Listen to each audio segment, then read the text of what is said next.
नमस्कार साथियों, मैं डॉक्टर अर्पिता चौधरी इस वीडियो में बात करूंगी नॉन वर्बल टेस्ट के बारे में। जैसा कि आपको पता है, अपनी जो ये सीरीज़ चल रही है, we are talking about types of psychological test, और उसके हम कुछ जो टाइप्स हैं, इंडिविजुअल टेस्ट, ग्रुप टेस्ट और वर्बल टेस्ट, उसके बारे में हम बात कर चुके हैं। और इस पर्टिकुलर वीडियो में हम बात करेंगे नॉन वर्बल, या जिसको हम परफॉर्मेंस टेस्ट्स भी बोलते हैं। So let's begin. देखिए, नॉन वर्बल टेस्ट क्या होते हैं, मैंने पिछले वीडियो में बताया था, जहाँ पे कि भाषा का इस्तेमाल नहीं किया जाता, जहाँ पे कुछ चित्रों के माध्यम से या जो पिक्चर्स के माध्यम से या हमारी जो परफॉर्मेंस है उसके आधार पर व्यक्ति की क्षमताओं का ज्ञान होता है, उसको ज्ञात किया जाता है। अब इस टेस्ट के फ़ायदे और नुकसान के बारे में हम बात करेंगे। ये जो टेस्ट हैं,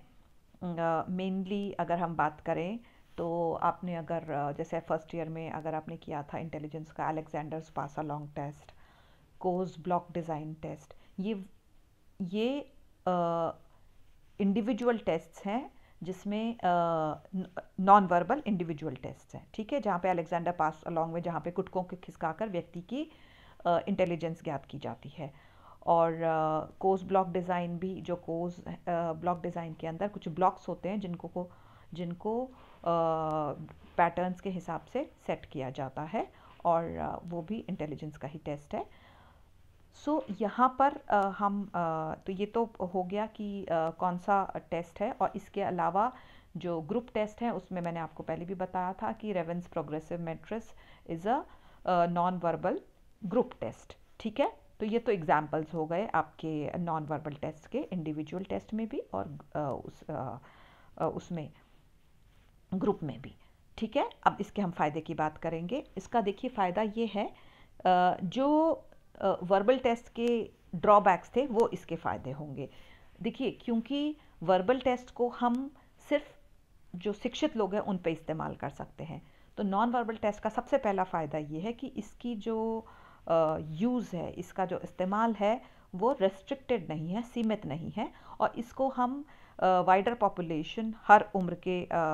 छोटे बच्चे हों, फॉरेनर्स हों, मेंटली अनस्टेबल हों, सब पे हम हर आयु के लोगों पर इसका इस्तेमाल कर सकते हैं, हर तरह के लोगों पर हम इसका इस्तेमाल कर सकते हैं। तो सबसे पहला फ़ायदा तो इसका ये है, क्योंकि इसमें भाषा का इस्तेमाल नहीं होता, तो इस वजह से हम इसको हर वर्ग पर इस्तेमाल कर सकते हैं। दूसरा फ़ायदा ये होता है कि these test are valuable in helping to identify children who are inarticulate, जिनको भाषा का पूरा ज्ञान नहीं होता, या भाषा में पूरी जिनकी एक्सपर्टीज़ नहीं होती, या जो बहुत थोड़े झिझकते हैं, जो अपने आप को अच्छे से व्यक्त नहीं कर पाते, थोड़े शर्मीले स्वभाव के होते हैं, because of some emotional reasons, अपने आप को अच्छे से जिनमें कॉन्फिडेंस थोड़ा कम होता है, जो थोड़ा सा सोशली अपने आप को एट ईज़ या कंफर्टेबल महसूस नहीं कर पाते, ऐसे लोगों के लिए भी नॉन वर्बल टेस्ट बहुत हेल्पफुल होते हैं। तीसरा फ़ायदा इसका ये है कि इसको मेंटल डेफिशिएंसी और मेंटली रिटार्डेड को आइडेंटिफाई करने के लिए, डायग्नोस करने के लिए इस्तेमाल किया जाता है। इसीलिए मैंने बोला था कि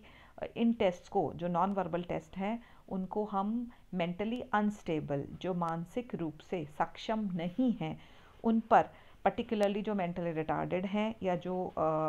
मेंटली डेफिशिएंट हैं, उनके लिए भी हम उनकी मेंटल रिटार्डेशन को डायग्नोस करने के लिए, उसकी डिग्री को आइडेंटिफाई करने के लिए भी हम इसका इस्तेमाल कर सकते हैं। इसके साथ साथ चूँकि ये जो टेस्ट्स होते हैं non verbal test, they are visual, तो क्योंकि इसमें जैसा मैंने कहा भाषा का इस्तेमाल नहीं होता, व्यक्ति कुछ एक्टिविटी करके अपनी क्षमता का आकलन किया जाता है उसकी, तो इसमें जो व्यक्ति होते हैं, they feel more interested and more confident, उनकी इंटरेस्ट को बनाए रखा जा सकता है, क्योंकि अलग हट के इसमें जो कार्य होता है, जो एक्टिविटी होती है, दैट इज़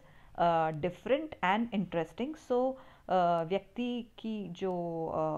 इंटरेस्ट और उसकी जो ध्यान है उसको वो ज़्यादा अच्छे से फोकस करके और ज़्यादा कॉन्फिडेंस के साथ में इन टेस्ट को वो कर सकता है। इसके साथ साथ एक और फ़ायदा है कि performance test are culture free. हमने देखा था कि जो वर्बल टेस्ट होते हैं, क्योंकि उनमें भाषा का इस्तेमाल होता है, तो वो जहाँ पे बनाए जाते हैं वहाँ की संस्कृति, वहाँ की सामाजिक मूल्यों से प्रभावित होते हैं। लेकिन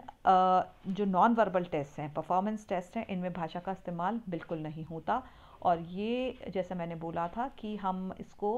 एक्टिविटी के आधार पर या चित्रों के माध्यम से करते हैं, जो कि यूनिवर्सल होता है। तो as a result it is culture free. आप इस टेस्ट को कोई भी कल्चर के, कोई भी संस्कृति, चाहे वो वेस्टर्न कंट्रीज़ हों, चाहे वो इंडियन कल्चर हो, चाहे वो और दूसरी जो देश है, वहाँ पर हम उसको बहुत आसानी से कोई परेशानी के बिना इस्तेमाल कर सकते हैं। तो ये तो थे फ़ायदे नॉन वर्बल टेस्ट्स के।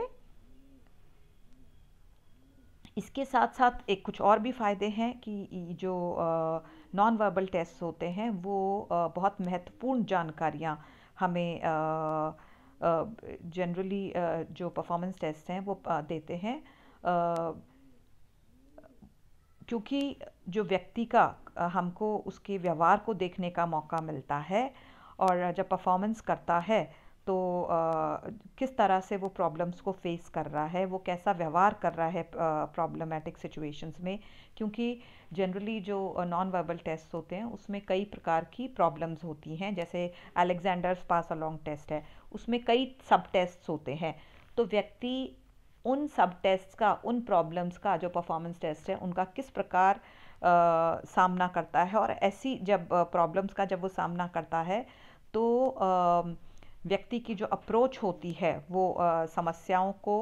सॉल्व करने की, जो प्रॉब्लम सॉल्विंग अप्रोच होती है वो दिखाई देती है कि और इसके साथ साथ वो उसकी जो कई बार अगर मान लीजिए वो परेशान होता है या एकदम से घबरा जाता है, या उसका अगर उसको कोई झिझक होती है, वो इन सारी चीज़ों को भी ऑब्ज़र्व किया जाता है। तो हम ये कह सकते हैं कि व्यक्ति इंसाइटफुल अप्रोच अपनाता है, किस तरह से करता है प्रॉब्लम्स को सॉल्व, या ट्रायल एंड एरर के माध्यम से करता है। तो इन सारी चीज़ों से हमें व्यक्ति के व्यवहार को अच्छे से देखने का, समझने का, और उसकी बहुत सी मनोवैज्ञानिक परिस्थितियों को समझने का मौका मिलता है, जो कि वर्बल टेस्ट में नहीं मिलता। इसके साथ साथ एक जो प्रॉब्लम इस टेस्ट में होती है वो ये होती है कि जो परफॉर्मेंस टेस्ट होते हैं they are more susceptible to practice effects, क्योंकि दे आर जो ये परफॉर्मेंस टेस्ट हैं, कुछ एक्टिविटी होती है, तो इसको जब व्यक्ति जैसे एक जब सब टेस्ट करता है तो वो उसका प्रभाव एक करने के उसका प्रभाव दूसरी वाली एक्टिविटीज़ पे पड़ता है। और इसके साथ साथ जो चांस ऑफ सक्सेस है, जो सफलता की संभावना है, वो नॉन वर्बल टेस्ट में ज़्यादा फ्रीक्वेंट होती है as compare to verbal test. तो इसलिए इसकी जो विश्वसनीयता है वो वर्बल टेस्ट के मुकाबले थोड़ी कम होती है। और ये तो थे कि किस तरह से जो नॉन वर्बल टेस्ट्स हैं उनके क्या फ़ायदे हैं, क्या नुकसान हैं। और आई होप आपको अच्छे से समझ में आ गया होगा कि जो मनोवैज्ञानिक परीक्षण होते हैं वो किस प्रकार के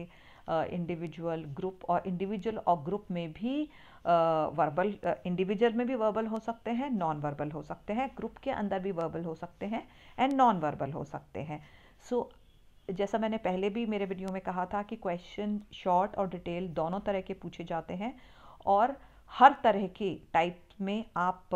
उसके 2 एग्जाम्पल्स ज़रूर कर लें, चाहे इंडिविजुअल वर्बल टेस्ट के 2 example, individual non verbal test, इसी तरह से group verbal and group non verbal test. तो इनके 2 एग्जाम्पल्स आप आवश्यक रूप से करें, क्योंकि कई बार क्वेश्चन सिर्फ एग्जाम्पल की give 2 examples of individual verbal test. ठीक है, तो आई होप आपको अच्छे से समझ में आ गया होगा। Thank you so much for watching, and please continue to watch my videos on psychology. Thank you.